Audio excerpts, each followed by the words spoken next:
Mais il y a un traitement. Il y a des traitements pour cette maladie, bien sûr.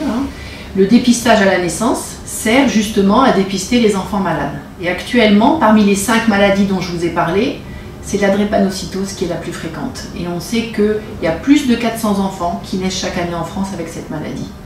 L'intérêt du dépistage, de le savoir dès la naissance, c'est qu'on va protéger l'enfant.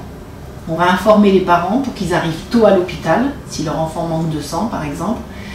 On met aussi en place, l'enfant prend un antibiotique tous les jours pour justement limiter aussi, réduire le risque d'infection.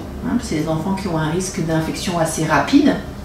Et puis en même temps, on va le surveiller avec des bilans de façon à mettre en route des traitements précocement. De plus en plus maintenant, avant on attendait que les enfants aient des complications pour traiter, et maintenant on traite avant les complications. C'est ce qu'on veut. Et dans les traitements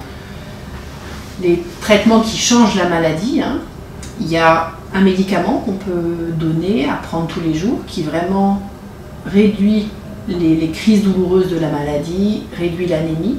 C'est un médicament à prendre tous les jours, mais il atténue la maladie.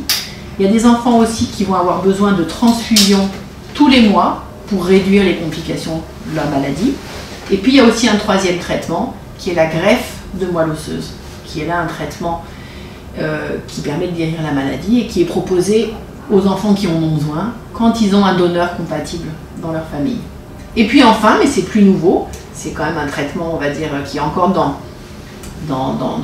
partie des traitements encore en cours de recherche et de développement, mais il y a la thérapie génique, c'est des choses un peu plus nouvelles, mais qui permettent aussi d'envisager une guérison pour ces enfants.